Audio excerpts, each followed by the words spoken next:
Hi, I'm Tim Robinson, Editor-in-Chief of AEROSPACE, and with me is Deputy Editor Steve Bridgewater. Hello. And Features Editor Jack Richardson. Hello. Welcome to AEROSPACE NOTAM, another edition of our podcast and videocast, now looking at global aviation, aerospace and space news, and what we have coming up in the next issue of AEROSPACE, November 2024. It's November already. November already. In the magazine we cover everything from GA to spaceflight airliners to airports, from air law to eVTOLs, human factors, you name it. It's been a busy month, hasn't it? It's been a very busy month. Yeah, it has, yeah. So, shall I start off where I've been? Well, you've been gallivanting all over the place, so why don't you go first and then we'll catch up. All right, so I've been to, I was out at Bahrain for Roots World, that sort of Roots World conference. It's not really an air show, it's a big conference, and it's basically speed dating for airports and airlines. Fascinating look there about how network planning is done, how routes are kind of put together, how airlines and airports are matched. A real kind of like insight into that. I've never been before, and matchmaking of So if you ever think, well, why is airline X connecting city A and city B? That's where it all sort of starts. Airlines there airports there trying to attract airlines in. And really sort of say, hey, we've got capacity here, we've got a good catchment area, we've got decent runways, and let's match up. So that was good. And then, earlier this week we had Aero Society Lakes event, Scramble. So we had the world premiere of an World War II aviation documentary. And we had a video game night looking at 3D tactical combat game with Sliverine, that is Scramble Battle of Britain. And it's basically like, if you've seen the poster for the 1969 Battle of Britain film and you see the ribbons and the Spitfire and the Messerschmitt going, it's basically a turn-based version of that. So it's not a flight sim; it's more of a tactical game. It's tactical. It's but it's full 3D. So it's like nothing ever done before. So really innovative game design. Nothing like I've seen before. Okay. It scratches my itch. It's right up my. And we had a great panel discussion as well there with Paul Beaver, James Jeffries, aviation historian, and also Neil McKenna from Sliverine as well. So it sounds like it's catching on. It's become more beyond just normal gamers. Was mentioned in the American press too. Well, that's the professional. That's a different game that they do, which now turned into a professional simulation for. That's not Scramble. That's a different simulation, but that is actually that's actually used by DoD, USAF, militaries around. That's the same developers. That's the same. Same games company. Okay. Who published that in a consumer and a professional version. So that was me for the first couple of things. Steve? Where have you been? Last week I was at the Honourable Company of Air Pilots, our annual trophies and awards banquet at the Guildhall in London. Highlight of the year for the London Livery Company, organisation I've been part of for many years now. This year's Master Richie Piper. A fantastic job bringing together. I think it was our record attendance since before COVID. I think it was 536 people there, something like that.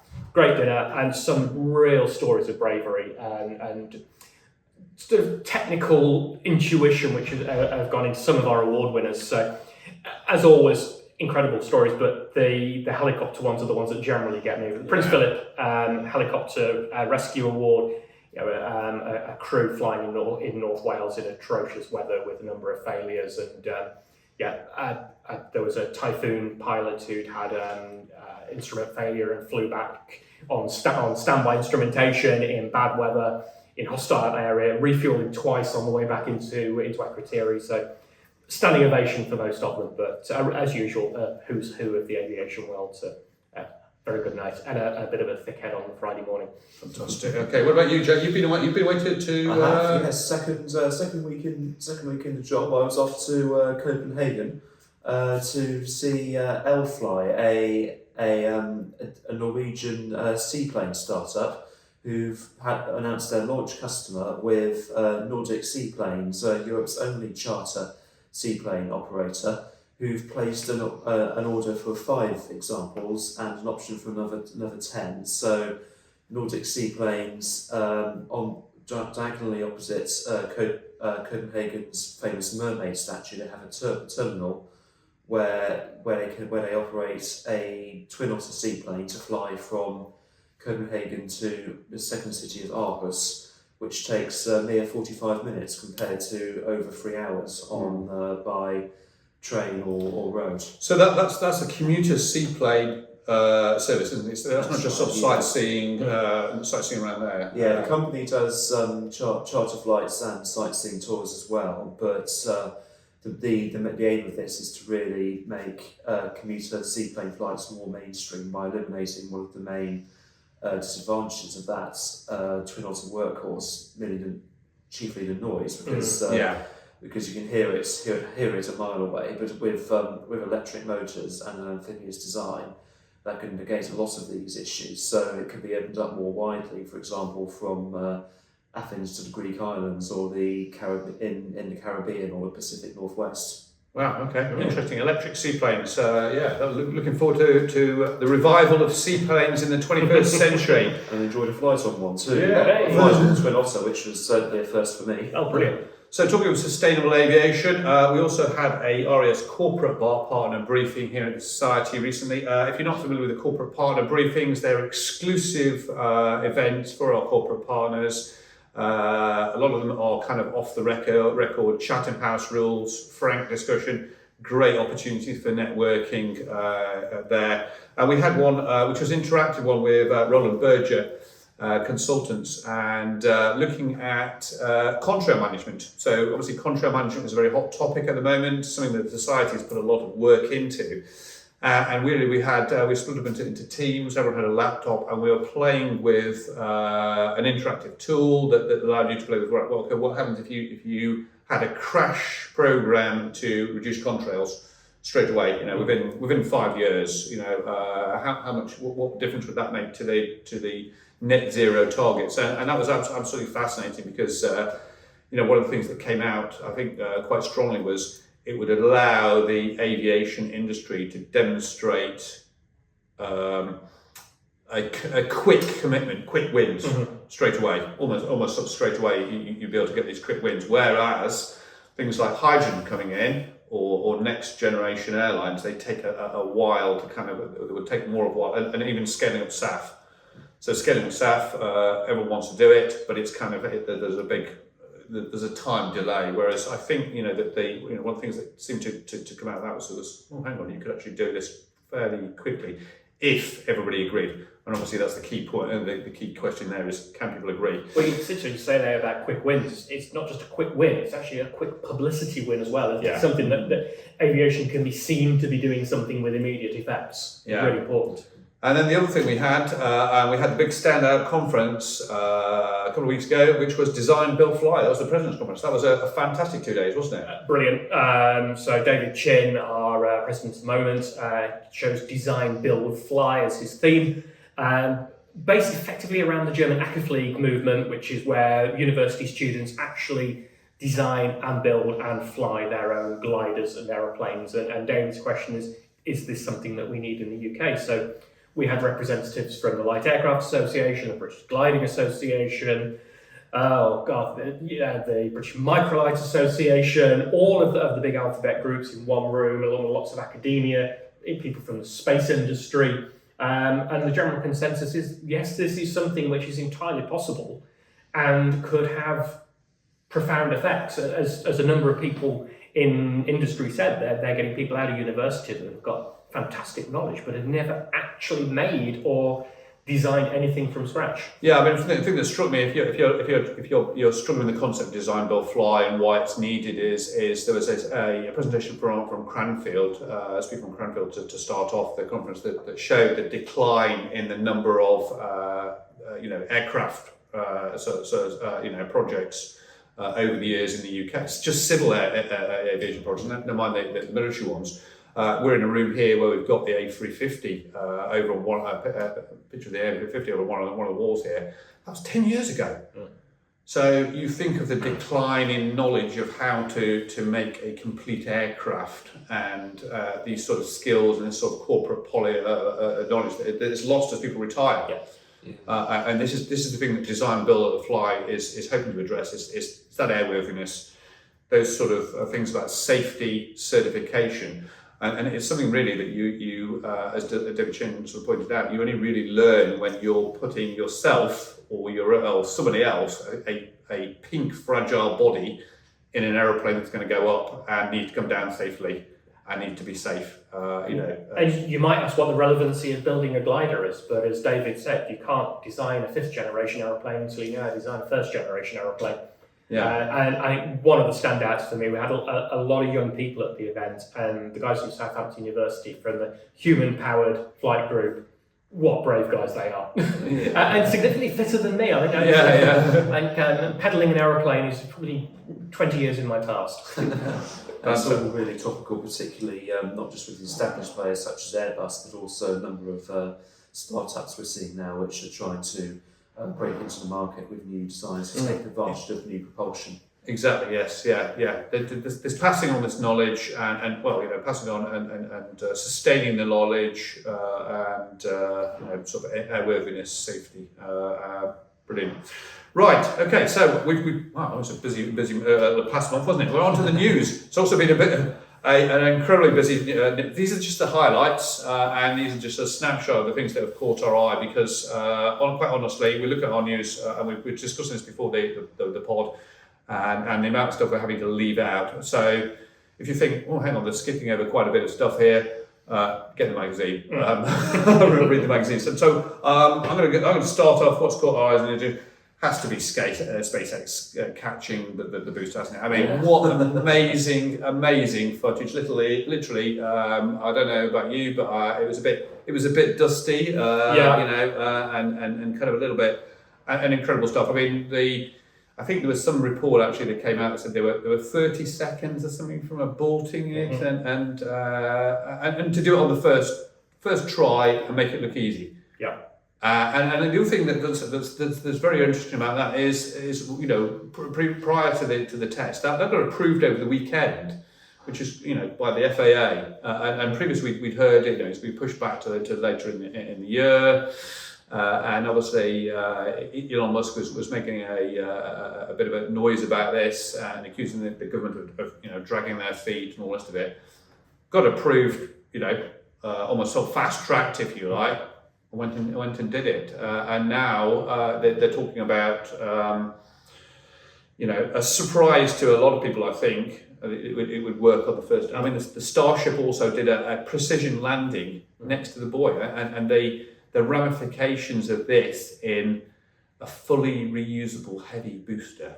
I don't think people are is quite fully grasped yet. And next year, they're talking about orbital refueling. Mid-orbital,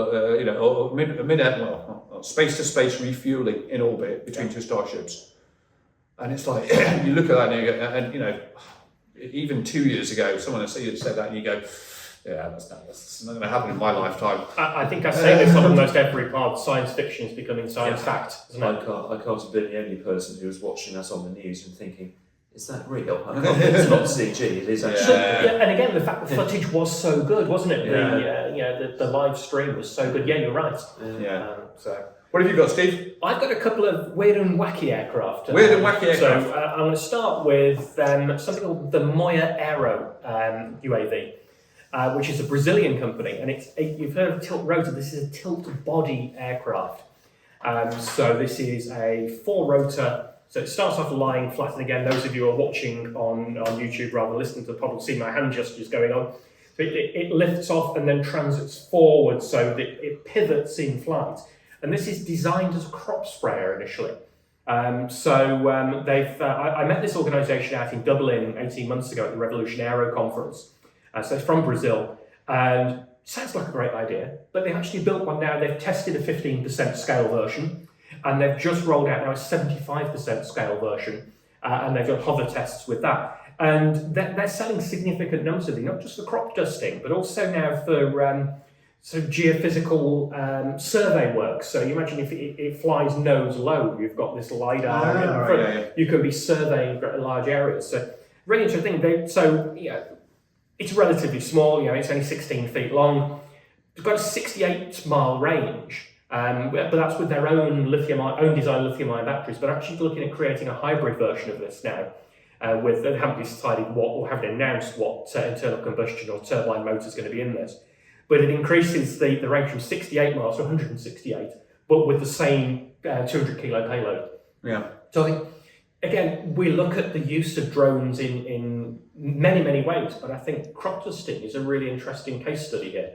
Yeah, and I suppose the benefit of it is you're not putting in it because it's tilt body. There's no moving parts there, no cells or anything there you're saving weight there, saving complexity, and even though it does look like something that Clunk would design from Catch the Pigeon, if anyone gets that reference. What about you, Jack? What have you spotted? Well, it's alongside the Boeing strike is still going on, so rejection of the offer made by the company. Major knock-on effects for aircraft deliveries, but it seems Boeing are now building a war chest to try and dig in for the longer haul. So they've got some investment there, but they obviously unions have rejected it, and aircraft deliveries paused. They're hemorrhaging money at just an incredible rate, and so. Yeah, I mean, we'll probably be revisiting this in next month as well, just to hopefully be resolved one way or the other. Watch this space, I suppose. So the other one, talking of companies in a bit of trouble, we've also had news on Lilium. So Lilium are a German eVTOL developed with the Lilium Jet, ducted fan, electric, and they're now having, I think some of their subsidiaries are now going out to bankruptcy. So it doesn't look good. They've had their funding requests rejected by German federal government loan guarantees. They were going to match it. The state of Bavaria was going to match it, and it's really sort of like, one, it's a blow for them, but it's also like a blow for European technology sort of startups, in that they're not willing to.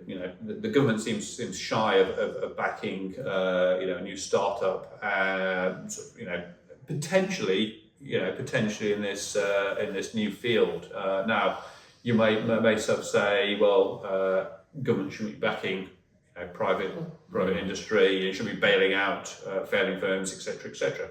But on the other hand, you think about where Airbus came from in its dominating position, and that was they started off with being backed by governments, and they governments have got a very good return now as the sector is involved, as Airbus has grown, won orders, and it's now a dominant force. So.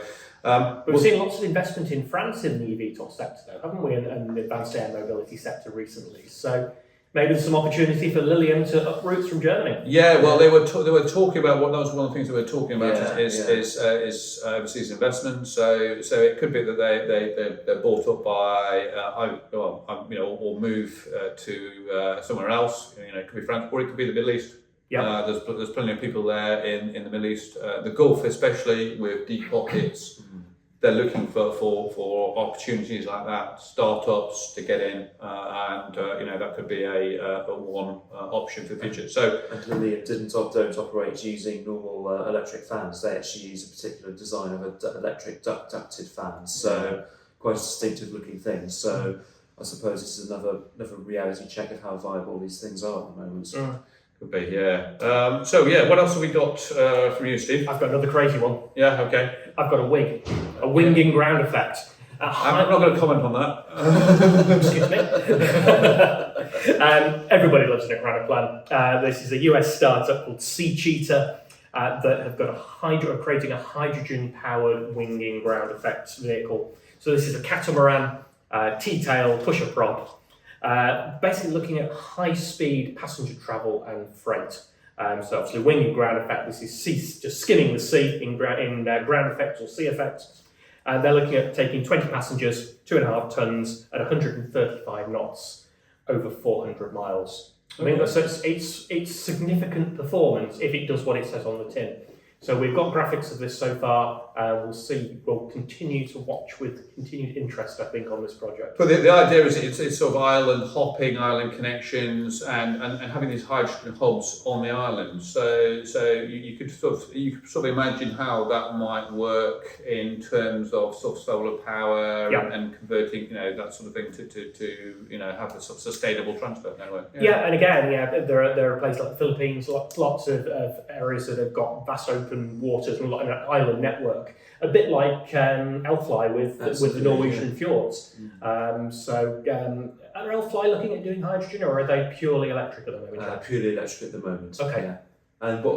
And the wing, this one, is it actually purely for passenger transport, or is it passenger and cargo? Yeah, it's got 2.5 ton cargo capacity there, projecting, or 20 passengers.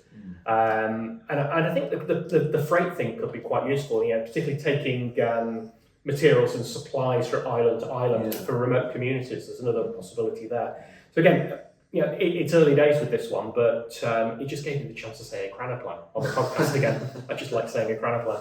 On the topic of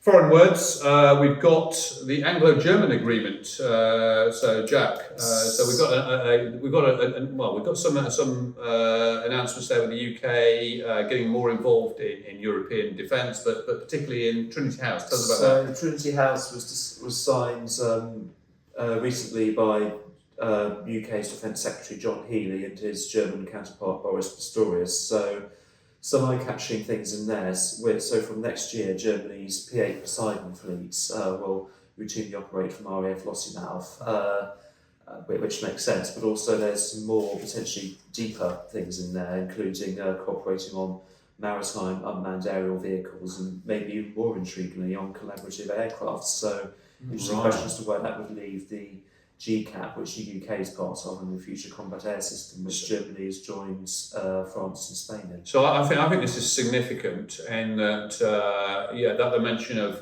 drones that can fly alongside fighter jets that was in the release. Airbus brought their Airbus Wingman, their collaborative combat. So it's a concept, but they brought it to Farnborough this year. It was there, looking very menacingly on the mock-up.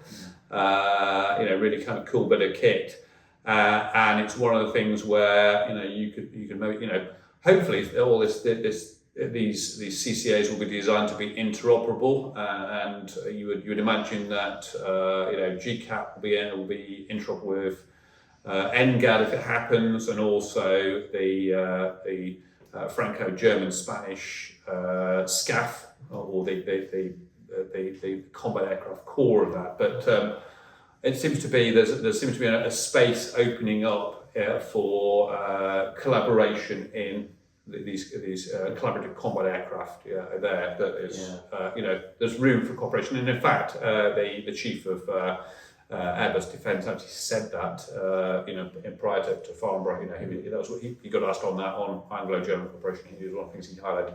So it looks like there's progress being made on that. Really interesting stuff. Talking collaborative combat aircraft, we've had a real world test of how loyal they are, how loyal the loyal wingmen are, and it turns out they're pretty disloyal. If you're a Russian pilot who's tasked with looking after one, so this was a story from Ukraine, where a Russian Su-57 stealth fighter shot down its own loyal wingman that was going rogue and heading in the wrong direction. So, blue on blue. It was obviously so. This is the S-70 drone. It's a UCAV. It's a kind of a flying wing drone from Sukhoi. It's one of Russia's highly prized pieces of military technology. Apparently, it was armed at the time. They found bits of a missile in the wreckage. And it shot it down. It was in formation with it. They were doing some, it was clearly doing some kind of operational test, and it looked like it was heading over to defect. who knows? It was heading in the wrong direction. So somebody got people are obviously pressing buttons in the control center to get it come back. That wasn't happening, and the pilot got told shoot the thing down. Computer says no. Shoot it down, stop it falling into enemy hands, and the wreckage just crashed in Ukraine. And so the Ukrainians have got it, and that's going to be like an absolute gold mine for Ukrainian and Western intelligence services is this UCAV. But it also brings up, it raises those questions that people are those wider questions that people are looking at, whether you call them low women, collaborative combat aircraft, autonomous combat platforms, ACPs, which is the UK designation. There's going to be a new name next week probably. But how loyal are they? What kind of data links do you need? What sort of autonomy do you need in them? And what happens if they did go? Do go rogue and you can't control them. What do you do? And obviously this was probably the ultimate way of shutting down your computer. Your flying computer is to launch a missile at it. So it's not exactly Control Alt Delete. Is it? No. So on the same thing of defence, what else have you got, Steve? The first UK Wedgetail has flown. Flew on the 20th of September. Yeah. So this is a highly modified Boeing 737NG. Was converted. So basically, this is the E3 replacement. So this is AWACS. And was converted at Birmingham Airport by STS Aviation. Flew in September, then went down to Southend, and it's now being painted into 8 squadron markings. Right. And there's also an interesting factoid with the tail flash, isn't there? Might be. So the first pictures appeared, and something didn't quite look right. So I messaged you, didn't I? I said, is it me, or is that tail flash backwards? Yeah, so obviously someone at the paint shop, we're naming no names because we don't know who it is, but didn't assemble enough Airfix kits or put transfers on, and it looks like the tail flash is the wrong way round. Well, they've got another 2 to paint, haven't they? We're getting 3 out of the original 5 that we hoped to get. We had to mention it. We're still on defence. A lot happening in defence, Jack. So the other thing there is obviously Iran and Israel, isn't it? So Israel has launched retaliatory strikes against Iran. But it looks like they heeded calls for restraints and only hit military infrastructure, which was building drones and missiles. But it looks like a very extensive strike. So around 100 Israeli aircraft involved. Putting that in context, they have around 270 to 300. So it seems F-15s, 16s and 35s are involved, and potentially some interesting use of the F-35's capabilities. Yeah, I mean, so this is obviously following the Iranian ballistic missile strike that was launched at Iran. Everyone was wondering what was going to. Everyone launched at Israel. And everyone was wondering what the Israeli response was going to be. Obviously, that's a large chunk of Israeli air power, something they've been practicing for decades. But quite notably, they didn't hit the 2 key targets that were oil and nuclear facilities that the Iranians were really kind of worried that they'd go for. So it's sending a message, striking targets in Tehran, striking these S-300 sites. I think there was like 4, and they'd only just been delivered in the past year or last year by Russia. So it's basically sending a message to saying, we can strike at any time we want, and you've got a regime and it hasn't got a roof on it. So, and I think, judging by the statements that have come out from Iran, from the leadership there, to not exaggerate it and not underestimate it either, that seems to have got the message there. That they are vulnerable, so. Hopefully, we will see a reduction in that this kind of sort of tit for tat sort of strikes going on in the future. But anyway, right, over to our next section of our podcast now, which is Specialist Group Insight. We'll see you after the break. Well, hello everyone. Today we're introducing an upcoming Flight Operations Group conference scheduled for March 2025 and aimed at exploring innovations in cockpit efficiency, sustainability, and of course safety, key areas shaping the future of airline operations all around the world. The event is intended to bring together industry leaders, engineers, and operators to discuss the latest technologies and strategies advancing the way we fly aircraft today and in the future. It promises to be a must attend for anyone passionate about the future of flight ops. Joining me to discuss these advancements is Captain Robert Scott, Chair of the Conferences and Events Committee for the Flight Operations Group. Captain Scott began his career in the Royal Navy as a fixed-wing pilot before moving into airline operations, including flying, training, and operations development all over the world, really. With over 20,000 flight hours, he's held senior management roles and now functions as an aviation consultant, specializing in operations management. Needless to say, he's familiar with the impact of technology on cockpit procedures. Whether you're an aviation professional or simply fascinated by flight operations trends and technologies, stay with us as we unpack some of this stuff, driving the need for our what we think will be a pivotal conference in March 2025. So let's get started. Robert, thank you very much for your time today. It's great to have you. Well, thanks for inviting me, Seth, and greetings from a wet and miserable Western Canada. Yes, in the mountains. Yes, a beautiful part of the world, though. It is. It's fabulous. Yeah, I like it out there. I'm in Toronto, of course, so we're just a few time zones apart, luckily. So tell me, to kick things off, what inspired the decision to focus next year's conference on these innovations in flight ops? I know we've had a lot of meetings among the FOG on this sort of thing. And ultimately, we've landed on running a full-blown conference on this.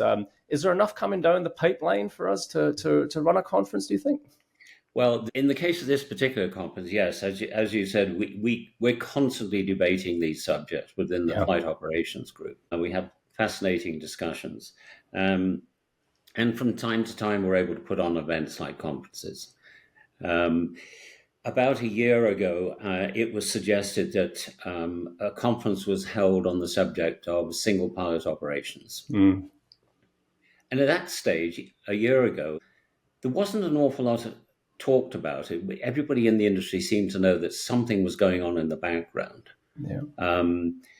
But it hadn't really been brought out in the open on a wider scale. So the decision was made to hold a conference on that subject.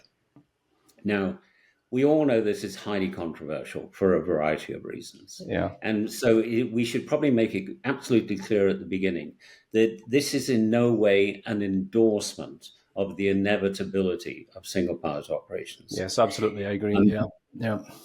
What we've done is we plan to hold an event where we invite all opinions.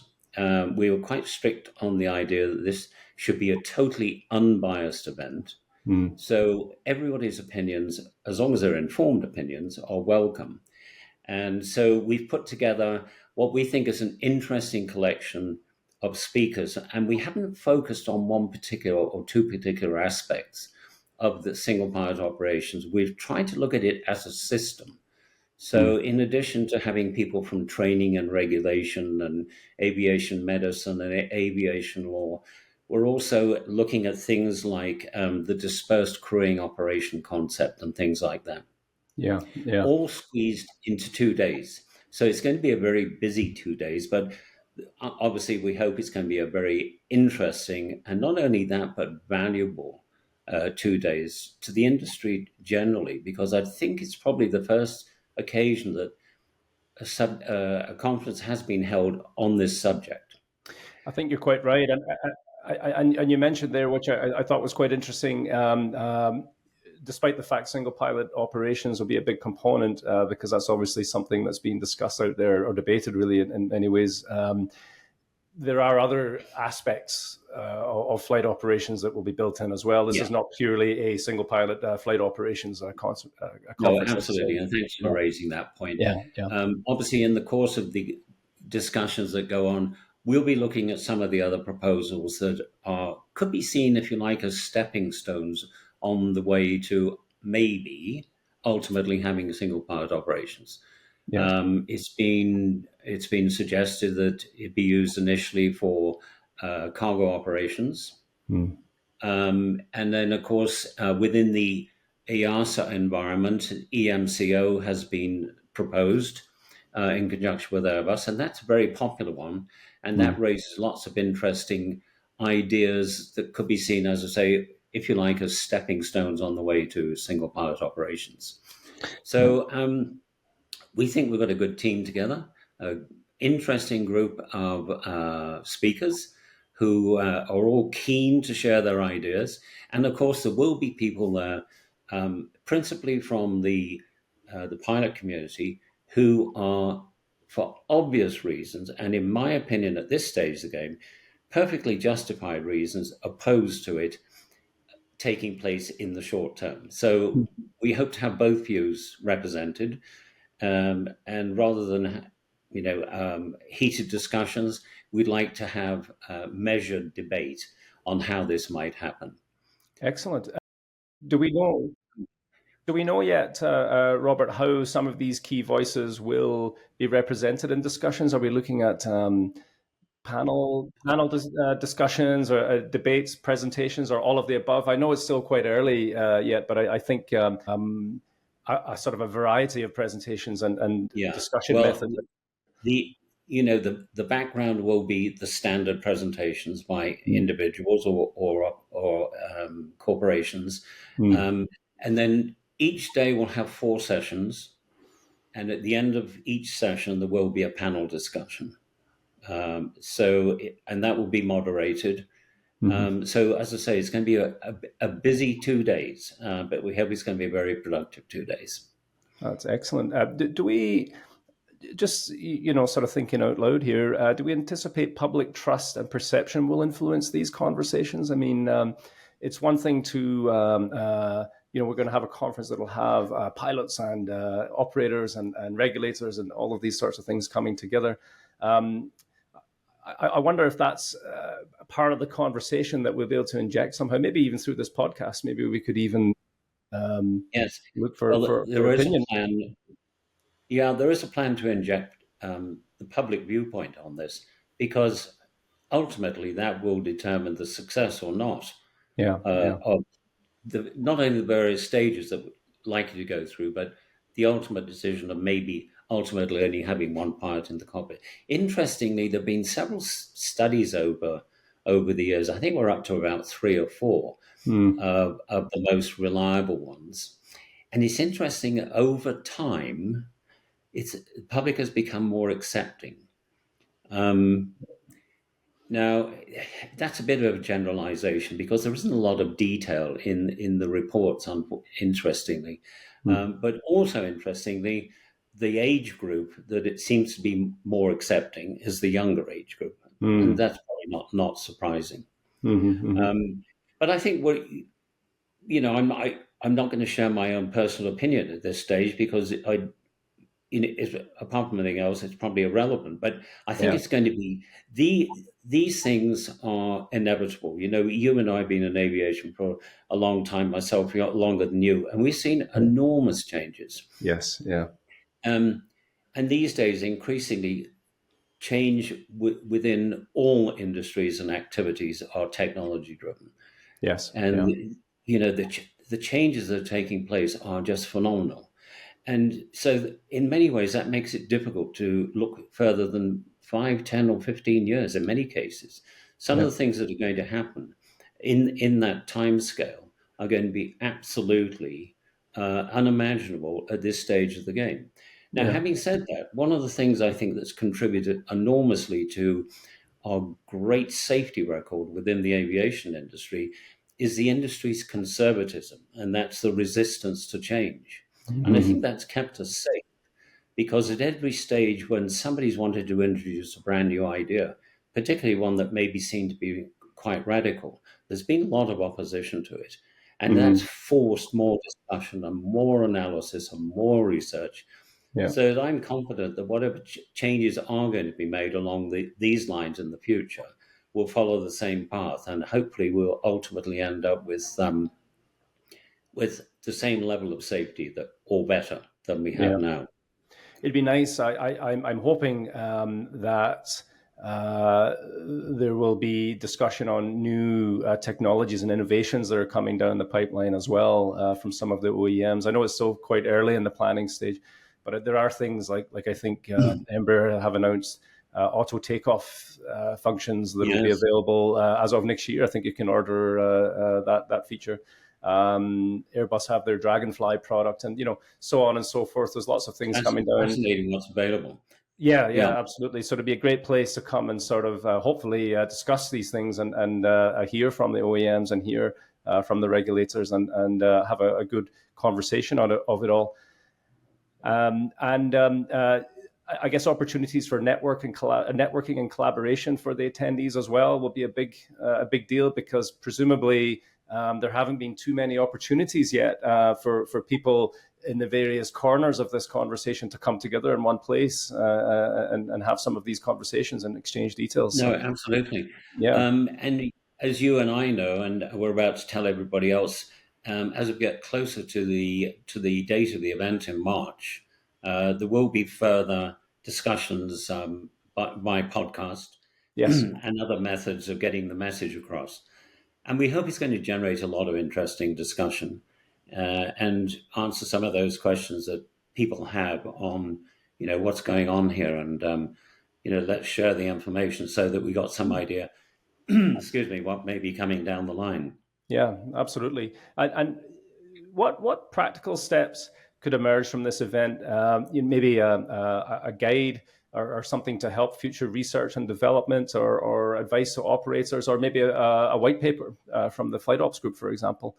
Yes, that has been discussed. There will be a summary published in the AEROSPACE magazine, of course, from the Society.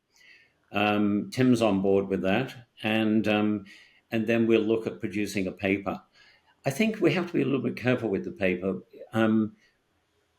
I don't think we're going to end up with firm recommendations one way or the other, for obvious reasons. I don't think the studies are sufficiently mature at this stage, but I think we can give an overview, and where OEMs or manufacturers or anybody else who's involved in the discussion is pleased to and willing to share that information, then I think we can obviously do that.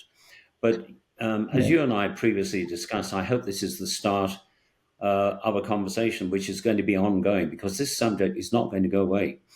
The decision may well be that, it may happen one day, but it's not going to happen in the short term. But these are the intermediate steps that we recommend as an industry. Yes. And of course, hopefully getting the traveling public involved in those discussions as well. Yes. So no hard and fast feelings going into it. We welcome everybody's opinion. Everybody's opinion is important. And let's share it and hopefully agree at the end of the 2 days that it was time and money well spent. And we've contributed something useful to the development of the industry, which is ongoing, as you well know. Yeah, I'm certain that it will. I think that the insights from this conference will help inform the conversation going forward and bring us all onto one page, hopefully, or at least move the conversation forward, because I know it's quite highly debated around the world right now. From different stakeholders, but do we know any of the key sort of logistical details of the conference yet? It'll be for Hamilton Place. Yes, for Hamilton Place on the 19th and 20th of March next year. Right. We will be publishing in the short term details of the program and the speakers. Logistical information is like accommodation and that sort of thing is usually available online. And my guess is that a number of, maybe even most of the attendees will be familiar with conferences held in that location. It's a busy place these days. I think the latest publications say they hold something like 400 events a year. Now, obviously, they're not all conferences, but they are events of one sort or another. Yeah. So enormous contribution to the event program within the UK and globally, I suppose, when you think of the online access and that sort of thing. Yeah. I think you're right. It's going to be quite an event. Yeah. So short term details of the program and the speakers coming out, and then we provide more than that. And we'd like to exploit this podcast idea a little bit more. We do already have a couple of people who are hopefully going to be speakers at the conference, quite interested in talking to us via the podcast because they're quite excited about this idea. So I think the answer is, or the message is, watch this space. Yes, absolutely, and we have after this episode, I think three episodes leading to the conference itself in March. So our plan is to use this space to bring more information to the listeners, Yeah. and lead right into the conference itself. It's going to be a fascinating discussion, I think, for anyone with even just an interest in flight operations, never mind being a stakeholder in the industry. Yes. Now we don't have an online access such as a website or anything like for messaging or anything, but people who are really interested will find a way to contact us, and we welcome all queries. And of course, the Society, via its events organization, will field any questions on details of the event as well. But we're hoping to generate a discussion which is not going to stop on the 21st of March next year, but continue well into the future. As as these exciting new developments continue in our exciting industry, which just gets better and better. Yes, absolutely. And, if someone's listening to this right now and this just happens to be their area of expertise and they're not in touch with us, get in touch. We'd love to hear from you. Yeah, we'd love to hear from you. Excellent. Well, Robert, I think that's a pretty good introduction to what we're planning in March. Yes. And as you said, watch this space, because in the months ahead, we're going to bring more details about the conference, more really interesting content about single pilot operations and future innovations and all the different things coming down the pipeline. And that will culminate in a fantastic conference in March. So I hope so. We look forward to seeing everybody there. Excellent, Thanks, Robert. Thank you very much. Talk to you soon. Bye. Welcome back. So here we are again, and we're now looking ahead to what have we got in their November 2024 issue of AEROSPACE. So who wants to start off? Packed issue. I have to say that every month. It's a packed issue. Shall I go first? Yeah, go for it. We have got a really interesting article actually from Fahad Massoud, who is doing a thesis at the moment on training for advanced air mobility vehicles. A really interesting article from Fahad, actually, looking at, it's something we've touched on in the past. In fact, I think I did a piece with CAE about a year ago, in that we've got a whole new stream of aircraft types coming in, which are going to need completely different piloting techniques. So how do we train that generation of new pilots coming in? And Fahad has correctly said, it's going to be evidence-based training, competency-based training and assessment. But what do we need to invest in? And he's suggesting we need to look more at psychological assessments and also human factors and factoring that into so using high fidelity simulators, but actually looking at how we train people within those sims. And the FAA has just released their powered flight regulations. So the first thing since nearly 80 years, helicopters? Yes, indeed. And obviously, did the FAA administrator mention that when he was here? Because we had the FAA administrator. Mike Whitaker was here just a couple of weeks ago. Yeah. It was mentioned that it was possibly upcoming, but no time frame. Right, okay. A lot of that was under Chatham House rules, so it was limited on what we can and can't say after that. Really interesting discussion. Yeah. Covered everything from obviously new regulation like that through to Boeing. Yeah. But nice to have Mike in the building. Actually. Yeah. So again, corporate partners events. That's where you get the inside scoops and the inside info here. What about you, Jack? What have you got in you've got your electric seaplanes, haven't you, as well? So we've already covered that. What else have you got? So in front on the a particularly interesting feature is Charlotte Bailey, one of our regular correspondents, visited Sweden to observe a Saab Gripen agile combat exercise.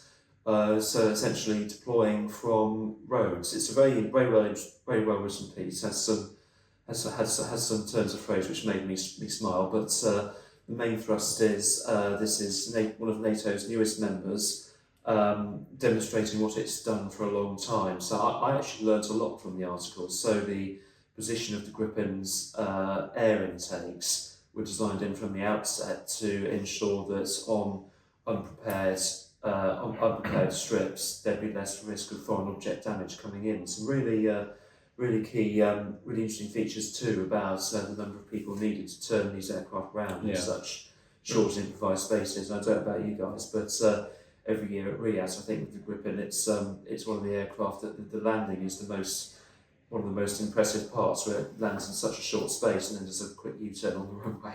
Well, of course, that's followed on from that whole Saab legacy, isn't it? From Draken into Viggen into Gripen, whereas Viggen had this enormous thrust reversing buckets, didn't it? Yeah. Whereas Gripen has just got really good brakes. But also, the thing that stood out from that was that's not just. It's just obviously it was an exercise, but that's not just a special one-off exercise that they do once a year and then forget about. That's day-to-day stuff. That's their, that's the Swedish Air Force's sort of meat and potatoes. So and this is training constructs, wasn't it? So a lot of it was not just about training the aircrew, but training the guys on the ground to actually turn the aircraft around, get them re-missiled, get them refueled on the side of a road in a bus shelter. Yeah. So the other thing we've got in there in the magazine is also on the military side of things is something on NGAD from Bill Sweetman, very notable, respected aviation journalist. He was out at the Air Force's, the US Air Force, Air Forces Association conference out there in the States, and looking at the question of what the heck is happening with NGAD. So US now, it's it surprised a lot of people. They've backed away from NGAD. They're looking at the cost of it, which I think was 300 million euros. Sorry, not million euros, dollars. $300 million a piece, and it looks like it might be unaffordable because they've got other things there. They've got B-21. They've got Sentinel ICBM, and they've got F-35 that are all eating the budget, and this would be number 4. And now they're recasting it. It's also that there's some talk about whether the threat has changed. So now they're looking at maybe more of a systems of systems, and maybe recasting the project. So interesting stuff there, very, very interesting stuff there from Bill, one of the top writers in the world, to talk about what the US Air Force is going to go down. And obviously the thing is there as well, whatever the US Air Force does, tend to Air Forces around the rest of the world tend to follow. So really interesting stuff for that. What about you? Really interesting article from Alan Dron, who went out to Egypt for the first Egypt air show out at Al Alamein, which was in early September. I don't know, it was an event that sort of sprung up on the calendar. Nobody's really sure what was going to happen, and there was some quite interesting stuff turned up. So I think most notably in the flying display, the Turkish debuted the Hurjet. Yeah. So we've seen that mock-ups on the ground at those places. The first time it had flown. And the big news that came out was the order from the Egyptian Air Force for C-130J. Yeah. So Super Hercules. Egypt's a long-time Hercules operator, regenerating the fleet with new C-130s. And I think just a couple of other interesting bits of kit that were there. The Chinese sent a Y-20, so the wonderfully named Chubby Girl. Which was a rare appearance outside of China for that, and also an indigenous UAV called September the 13th, right? Which is a UCAV that was put on static display out there. So again, an event I think which didn't go without its hitches. I think it was the first time. I think there were a couple of instances where there would have been bad communication, but as Alan said, it certainly made a name for itself and possibly a new addition to the airshow scene. Do we need another airshow? Well, it's another one for another one on the calendar. It's one to watch. So yeah, you could sort of say, are there too many air shows? That's certainly one argument if you're having to organise them, or you're having to, you're marketing people out of 6 stands to. But on the other hand, each has has a slightly different flavour, slightly different texture, and you go to them and you see things that you wouldn't see, elsewhere. Absolutely. So what else have you got forward features coming up? So in the magazine, our head of external affairs, Jonathan Clare, and former President Howard Nye visited Space Scotland in early September. So there's interesting reports on the scale of Scotland's space industry. So they report that Glasgow is actually the largest satellite manufacturing hub outside of California. That's right. Yeah. Yeah, and Scotland. So again, 5 out of the 7 spaceports being developed in the UK are based in Scotland, and yeah, some very interesting themes came from it actually. So talking about building a long-term space workforce plan and how to ensure sustainability with issues such as large numbers with amounts of debris in space. Yeah, I mean, so obviously we're counting down to the first vertical launch from the UK. It's going to be a big, a big thing, huge milestone for UK space. Having that space access there, after we kind of gave it up, Black Arrow back in 1971.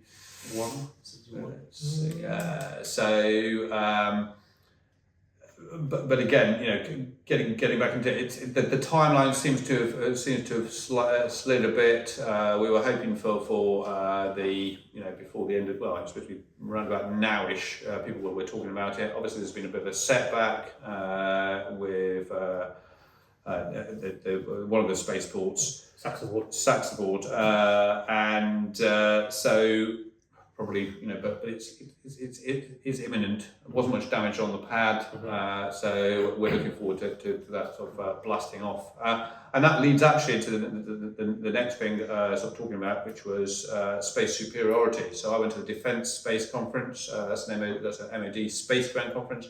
That's looking at military space from a UK perspective, and that's now kind of grown as people realised, how important it's critical infrastructure. It's just an orbit. Yeah. So one of the comments that came was people understand water, power, they're critical infrastructure, and they understand, power station understand that's bad news. They understand, your water supply gets shut off, that's bad news. Satellites.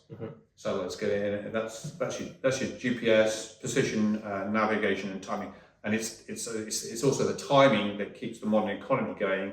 It's day-to-day life, isn't it? Absolutely. Yeah. In terms of bank transfers, your Uber, traffic lights, pizza delivery, digital financial trading, the whole thing, and we're all dependent on it. And people are now waking up to the fact that that this really needs protecting, really needs defending.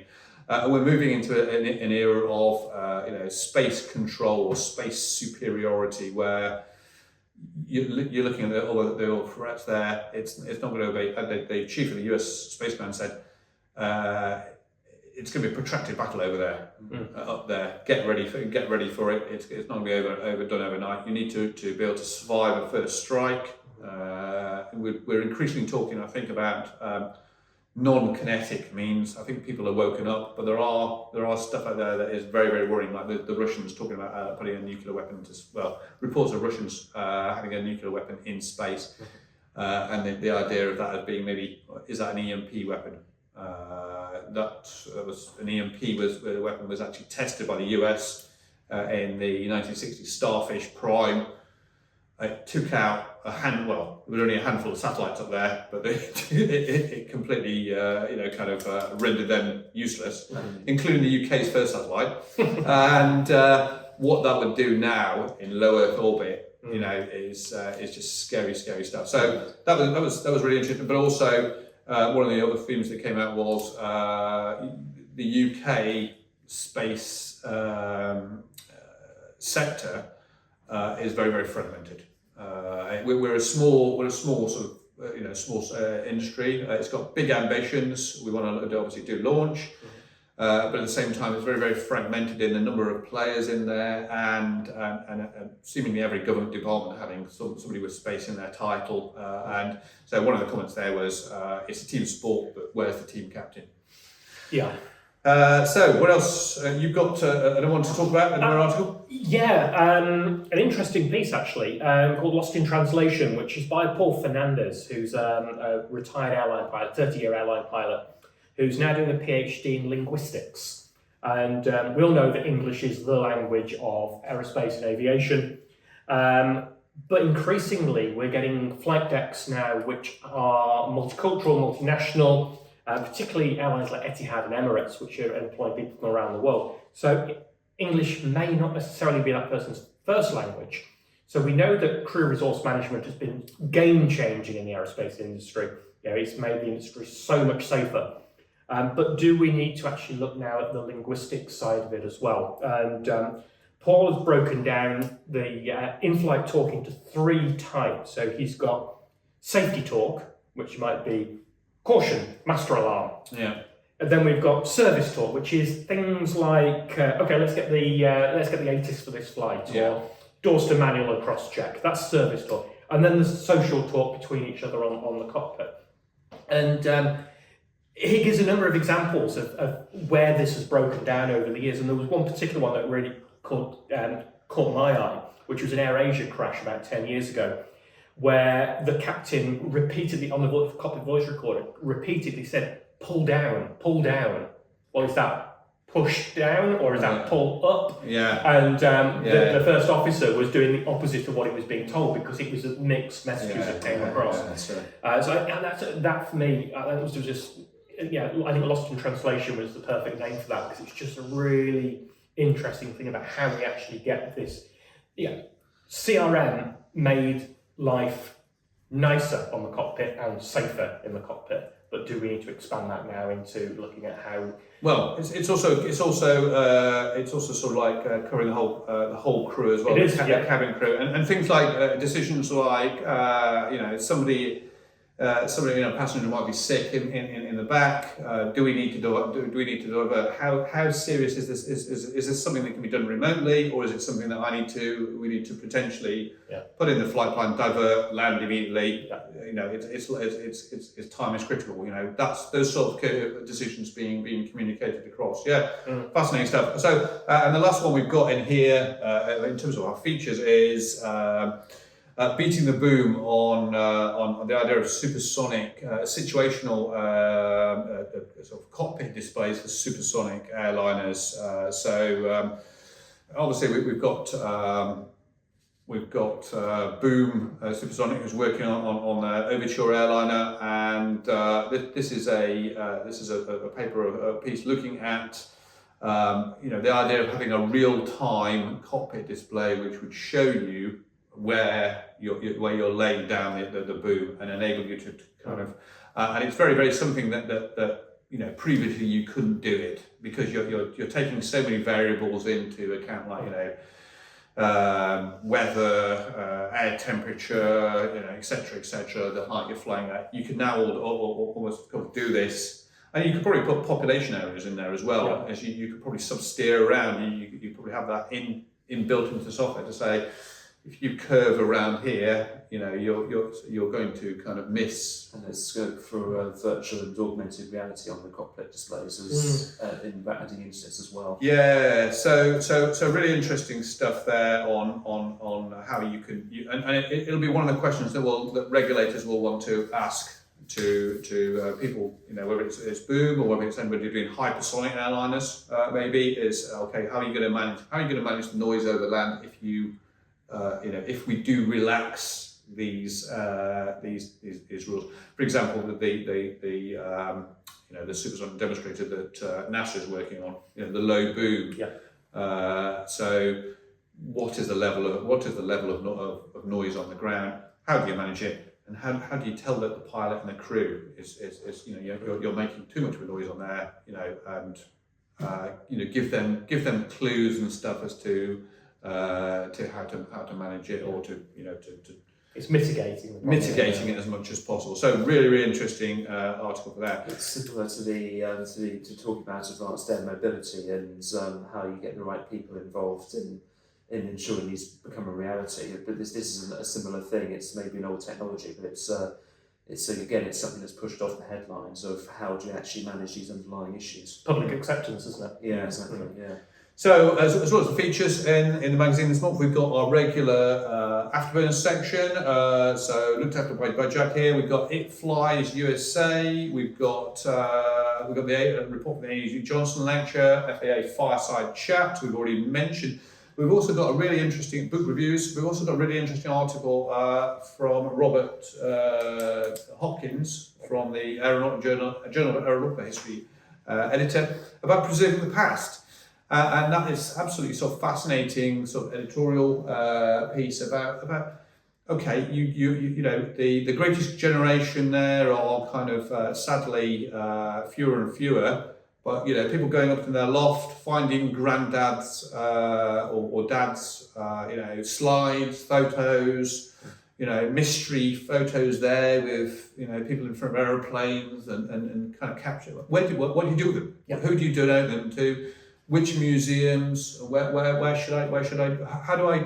And also trying to there to figure out is this priceless? Is it really valuable, or is it something that everybody's got and it's kind of you know, and it's a real you know, it's something that we're dealing with. It's a challenge, isn't it? It's some very useful steers as to how these artefacts can be identified if they are valuable, and if that is the case, they go to a museum rather than the landfill site. Yeah, and It's a real worry. It's something I've got first-hand experience of. I've done a couple of books over the years, and when you start to research into material, I've put letters in newspapers for, you know, has anybody got photographs or memories of certain events? And I actually had an envelope with photographs turn up in the post from someone. So I found these in my granddad's drawer. Photographs of Neville Duke flying the Hunter at Farnborough. And these would probably have gone in the skip, gone in the landfill. And it's like, how much of this material are we losing? It does beg the question, just taking Robert's article a bit further, do we need a wider publicity on this to actually get out to the people that aren't aerospace people? yeah. Does this need to be something which actually goes to the national newspapers and wider media to say, you know, preserve the past. preserve the past? Yeah, Yeah. we have the National Aerospace Library, but Once it's gone, it's gone. Yeah, and the stuff there, you know, would go back. So, for example, you know, at the I think it was Republic, wasn't it? That you know, the you know, makers of the P-47 Thunderbolt. That there's they ditched all their blueprints, or it can be stuff that's destroyed in a fire. And you know, maybe there's some copies there sort of floating around. So yeah, really, I think you know, highlighting this as much as possible. And if you're watching this, listen to this, and you think, oh, hang on, you know, what's in the you know, granddad's attic? What's in grandma's attic? You know, I'll go and have a look and check it out. And if you have got something there, you know, we have got the National Aerospace Library there to look into it and possibly help you out. You know, it's Europe's largest aviation archive, Europe's largest aviation library, so they might be able to assist. Tony Pilmer, who's our archivist and librarian, actually came up to stay at my place at the weekend, actually. We had a few beers in the village pub, and we came on to this exact subject, and we also talked about how you actually store this material, because we're all taking digital photographs now. So it used to be that you'd have the album of photographs. Please write on the back of the picture, because when you've gone, you know, those two people stood in front of an aeroplane don't mean anything unless you tell us when it was taken and who they are. But also, do we digitise it? Because you've also then got the environmental issue of big cloud storage facilities pulling electric and air conditioning. So there's a big debate now as to how we actually preserve this material, but we've got to keep it before we can preserve it. Yeah, exactly. Okay, so we're coming to the sort of end of the pod now. We've got upcoming events, shout-outs, and we've got a new rollout, a new arrival from Bella Richards, features editor who's on maternity leave, who's got great news with baby Hazel. So baby Hazel has arrived, you know, and on schedule. Right on schedule arrival. So congratulations to Bella, Liam, and baby Hazel, and we're looking forward to seeing more cute baby pictures. So we're off to the final thing. What have we been watching, reading, playing? So last night, wasn't it a good gig? We were out at Public Service Broadcasting, and I think it was full of. How many aviation people must have been there? I think basically it was full, wasn't it? You know. So for those of you who don't know, that haven't been brainwashed by us yet, Public Service Broadcasting is a band which takes effectively old newsreel and puts to music. Is the simplistic way of putting it. So they started off with an album called Inform, Educate, Entertain, and The War Room. So I think we've probably got into Tim saying to me with a song called Spitfire. Spitfire, yeah. So with First of the Few, which was sampled for that. Then there was the Race to Space.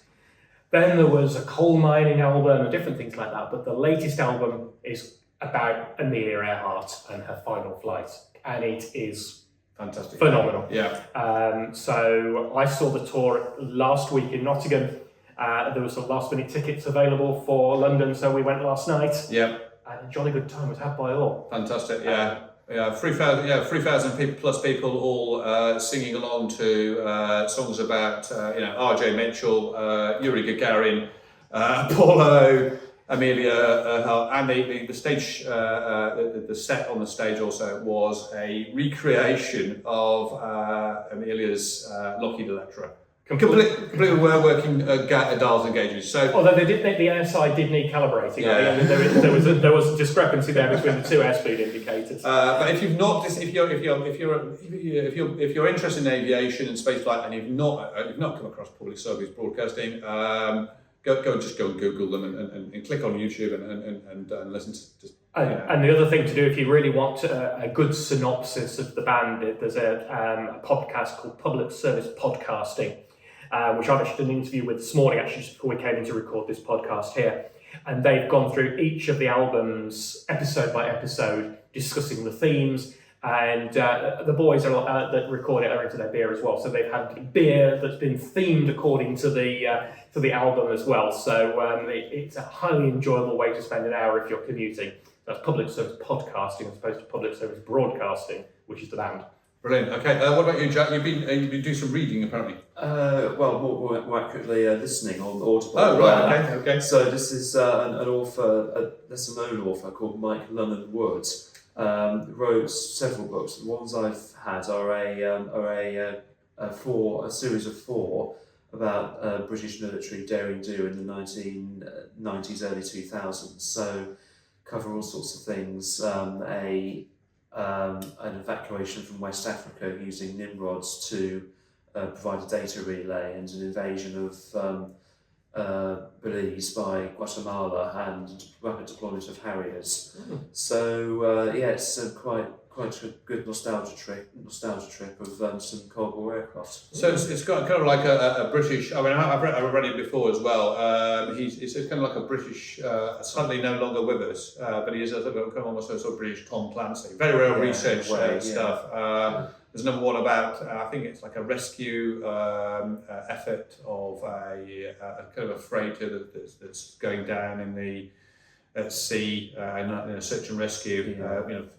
Referencing the air pilots sort of type thing. Yeah. But also I think there's another one where I can't remember the name, Angel 7 perhaps, where there's a retired RAF pilot who's called out of retirement to fly a super secret hypersonic stealth aircraft. It's a bit like Firefox, and on behalf of a peace organisation who wants to take out everybody's nuclear weapons, and basically he's flying this like Firefox, this aircraft that can't be intercepted, and basically to go and be kind of like a mercenary to achieve world peace. I'm going to go home and watch Firefox now.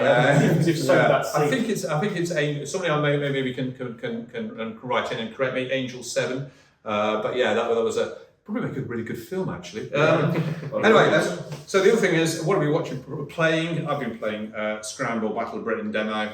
So ahead of the release, which should be imminent, as we're about to as we're recording this.